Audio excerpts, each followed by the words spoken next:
Hello everyone, আমি মনোজ আর আপনারা দেখছেন এমএস ডেমো। আজ একটা অসাধারণ এবং আলাদা ধরনের ভিডিও নিয়ে আপনাদের সামনে চলে এসেছি। চলুন শুরু করব। তার আগে কিছু ডেসক্রিপশন আপনাদের দিয়ে দিই। আজ যে ভিডিওটা আপনারা দেখবেন সেটা মর্নিং নিউট্রিশনের উপরে, অর্থাৎ অ্যামওয়ে বিজনেসের যে একটি নতুন অধ্যায় শুরু হয়েছে মর্নিং নিউট্রিশন, সেই মর্নিং নিউট্রিশনের উপরেই একজন অসাধারণ লিডার ডক্টর জয়ন্ত কুমার ঘোষ, আমারই আপলাইন। উনি পেশায় একজন homeo medical officer, government officer, এবং তার পাশাপাশি নিজের চেম্বার আছে কাটোয়াতে এবং রাজারহাট নিউ টাউনে। নিজের চেম্বারের পাশাপাশি ওনার যে অ্যাকচুয়ালি বুঝতেই পারছেন উনি একজন প্ল্যাটিনাম লিডার। ওনার মোটিভেশন, ওনার লিডারশিপ অসাধারণ। তো সেই দিক থেকে উনি ডিনার এবং ব্রেকফাস্ট কীভাবে করবেন এবং কি করবেন, কীভাবে করলে আপনার লাইফের অনেক কিছু পরিবর্তন হতে পারে, সেই বিষয় নিয়ে আলোচনা করেছেন। তো আমি আজ আপনাদের সঙ্গে উনি ডিনার নিয়ে যে বিষয়টা নিয়ে আলোচনা করেছেন, ডিনার রাতের খাবারটা কি খাওয়া উচিত, কিভাবে খাওয়া উচিত, সেই বিষয়টা নিয়ে আলোচনা করব। তো আর দেরি করব না, চলুন শুরু করা যাক। হ্যালো ভিউয়ার্স, আজকে আবার চলে এলাম আর একটা ভিডিও নিয়ে। একটা অত্যন্ত গুরুত্বপূর্ণ একটা সাবজেক্টের উপর কথা বলবো। ভিডিওটা একটু বেশি লম্বা হলেও হতে পারে। আপনারা একটু মনোযোগ দিয়ে যদি এটা শোনেন তাহলে আমি আপনাকে 500% গ্যারেন্টি দিতে পারি যে আপনি যা গেইন করবেন থ্রু আউট দ্য লাইফ সেটা বিয়ন্ড ইমাজিনেশন। সাবজেক্টটা খুবই সিম্পল, কিন্তু এর এফিকেসি আপনি অ্যাপ্লাই করার পরেই বুঝতে পারবেন যে কি সাংঘাতিক টোটকা আমি আপনাদের সঙ্গে আজকে শেয়ার করছি। সেটা হচ্ছে যে আপনার ডিনার টাইমটা কী হওয়া উচিত। ডিনার টাইম নিয়ে আজকের ডেটে মানুষের মধ্যে যে বিরাট কিছু সচেতনতা আছে বলে আমি মনে করি না। একজন প্র্যাকটিসিং ডক্টর হিসেবে সারাদিনে শয়ে শয়ে পেশেন্টকে হ্যান্ডেল করি, তো প্রত্যেককেই জিজ্ঞেস করে আপনি ডিনার কখন করেন। কেউ বলে 9টা, 9:30, 10টা, 11টা, এমন লোকও আছে 12:30। কিন্তু ফ্রেন্ড, একটা কথা আমাদেরকে মনে রাখতে হবে যে আমরা কিন্তু একটা সিস্টেমের মধ্যে বাঁধা আছি। মানে আমাদের বডিটাও কিন্তু একটা সফিস্টিকেটেড মেশিন। ফর এক্সাম্পল ধরুন একটা মোটর বাইক আপনি কিনেছেন, সেখানে দেখবেন একটা ম্যানুয়াল দেওয়া থাকে যে আপনি কত কিলোমিটার পর ইঞ্জিন অয়েল চেঞ্জ করবেন, কত কিলোমিটার পর সার্ভিসিং করবেন, আপনার পেট্রোল শেষ হয়ে যাচ্ছে কিনা সেটা আপনি চেক করেন এবং পেট্রোল ভরেন টাইমলি। আনফর্চুনেটলি যে সফিস্টিকেটেড মেশিন আমাদেরকে ওপরওয়ালা ফ্রিতে দিয়েছেন, যেটার দাম ধরুন অন্ততপক্ষে 200 কোটি টাকা, তার জন্য আমাদের কিন্তু 2% সচেতনতা বা 2% নিজেকে চেঞ্জ করার মানসিকতা খুব কঠিন বলে মনে হয়। আমি আমার নিজের অভিজ্ঞতা থেকে দেখেছি, এমন অনেক পেশেন্ট আসে যাদের একটু যদি লাইফস্টাইলটা চেঞ্জ করে নেয় তাহলে হয়তো তার আর মেডিসিনই খাওয়ার দরকার হবে না। সে আমাকে কাউন্সেলিং করে বা করার চেষ্টা করে যে সে তার কত প্রবলেম আছে ওইটা চেঞ্জ করার জন্য। তো ন্যাচারালি আমরা তখন তাদেরকে মেডিকেশনের দিকে নিয়ে যাই যাতে সে একটু ভালো থাকতে পারে।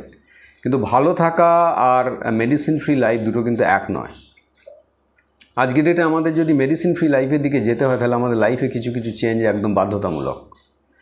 তো যাই হোক, যে প্রসঙ্গে কথা বলতে চাইছিলাম সেটা হচ্ছে যে আপনার ডিনার টাইম, রাতের খাবারটা কখন খাওয়া উচিত।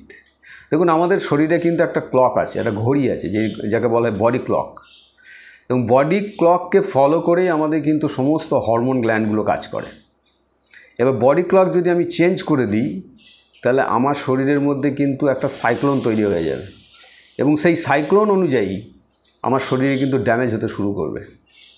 তো যদি ইন এ নাটসেল আমি আপনাকে সাবজেক্টটা আরও ক্লিয়ার করার চেষ্টা করি যে আপনার ডিনার টাইম কখন হবে। সূর্য ডোবা থেকে আপনি 2 থেকে আড়াই ঘন্টার মধ্যে যদি আপনার ডিনারটা করে নিতে পারেন বা করেন, আমি আপনাকে গ্যারেন্টি দিচ্ছি উইদিন 1 মান্থ আপনি আপনার লাইফে একটা ড্রাস্টিক্যাল চেঞ্জ দেখতে পাবেন।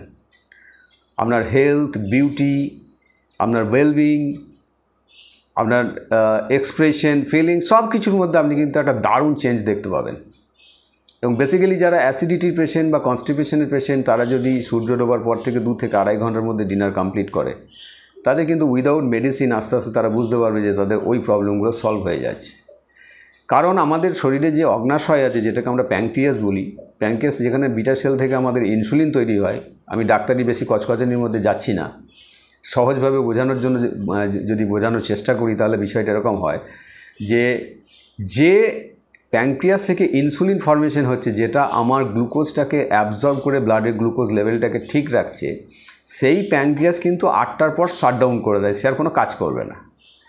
এখন আমরা বাঙালিরা বিশেষ করে যে ধরনের ডায়েটে থাকি তার 90%ই ধরে নেন কার্বোহাইড্রেট, মানে সুগার ওরিয়েন্টেড। তাহলে আমি যদি রাত 9টায় 10টায় 11টায় ডিনার করছি এবং ইনসুলিন ফর্মেশন আমার বডিতে সেই সময় বন্ধ আছে, ইনসুলিন সেইভাবে কাজ করছে না, তাহলে আমার সেই গ্লুকোজ লেভেলটা ডিরেক্টলি আমার ব্লাডে গিয়ে হিট করবে এবং আমার গ্লুকোজ লেভেল বেশি হবে এবং এক্সেস গ্লুকোজ বডিতে আসার জন্য আমার শরীরের মধ্যে একটা ইমব্যালেন্স তৈরি হবে, অসমতা তৈরি হবে, আমি মোটা হয়ে যাব।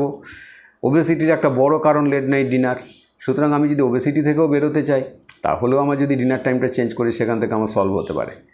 কিন্তু ফ্রেন্ড, কোথাও না কোথাও আমাদের মধ্যে একটা কনসেপ্ট, একটা ন্যারেটিভ ব্রেনের মধ্যে কাজ করে যে আজকের ডেটে আমরা অনেক মডার্ন, অনেক বেশি আমরা সিস্টেম, মেডিকেল সিস্টেমকে হাতের কাছে পেয়ে গেছি, ডক্টরস হাতের কাছে আছেন, ফার্মাসি আপনার কাছাকাছি অ্যাভেলেবেল, ইভেন আপনার বাড়িতে মেডিসিন পৌঁছে দিচ্ছে।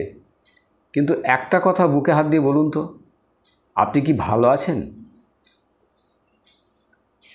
আর একটা কথা চারিদিকে একটু তাকিয়ে একটু ঠান্ডা মাথায় ভেবে বলুন তো, অতীতের মানুষগুলোর থেকে আপনি কি সত্যিই ভালো আছেন নাকি প্যানিকড? এই বোধহয় কিছু হয়ে গেল, এই বোধহয় আমার বড় কোনো অসুখ হবে। এই সমস্যাটা কিন্তু আগেকার মানুষদের ছিল না। কেন জানেন? কারণ তখন যেমন কিছু কিছু ব্যাপারে আমরা পিছিয়ে ছিলাম, ইলেকট্রিসিটি ছিল না বা আরও কিছু ছিল না, তখন আমরা কিন্তু খুব তাড়াতাড়ি খেয়ে তাড়াতাড়ি ঘুমাতাম। এর ফলে কি হতো, বডি ক্লক কিন্তু চেঞ্জ করতে হতো না বা বডি ক্লক চেঞ্জও হতো না। ন্যাচারালি আমাদের হরমোনাল ডিসঅর্ডারগুলো হতো না। তখন থাইরয়েডের পেশেন্ট, আর্থ্রাইটিসের পেশেন্ট, ডায়াবেটিক পেশেন্ট বা ধরুন যত হরমোনাল ডিসঅর্ডারের যে পেশেন্টগুলো, সেগুলো কিন্তু সেইভাবে দেখা যেত না। এখন কিন্তু একটা মানুষের 40 বছর বয়স হলেই তার মনে হয় তাহলে আমার এখনও কোনো অসুখ হলো না, মানে আমি নিশ্চয়ই অ্যাবনর্মাল। মানে তার মনের মধ্যে ঢুকিয়ে দেওয়া হয়েছে যে তুমি 40 বছর পেরিয়ে গেছো, মানে তোমার এবার বেশ কিছু মেডিসিনের দ্বারস্থ হওয়া দরকার আছে এবং তুমি বেশ কিছু ওষুধ একটা পোঁটলামিতে সবসময় ঘুরে বেড়াও, ওটাই তোমার জীবন। কিন্তু ফ্রেন্ড, সিম্পলি যদি আপনি লাইফটাকে মানে কন্টিনিউ করতে চান, আপনার কয়েকটা চেঞ্জ করলেই কিন্তু এগুলো সবগুলো সলভ করে দেওয়া সম্ভব। এক নম্বর হচ্ছে যে রাইট ডিনার টাইম। আপনি সন্ধ্যে 7টার মধ্যে ডিনার করে নিলেন। নেক্সট ব্রেকফাস্ট আপনি চেষ্টা করুন 8টার পর করতে। এতে কি হচ্ছে, আপনার শরীরে একটা 12 থেকে 14 ঘন্টার যে ফাস্টিং পিরিয়ড চলছে, একে বলা হয় ইন্টারমিডিয়েট ফাস্টিং।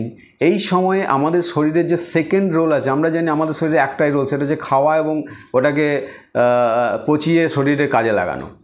ফ্রেন্ড, এর বাইরে শরীরে একটা বিভৎস বড় রোল আছে, যেটার জন্য শরীরকে মেশিন বলা যায় না, কারণ মেশিন নিজেকে নিজে রিপেয়ার করতে পারে না, শরীর কিন্তু নিজেকে নিজে রিপেয়ার করতে পারে।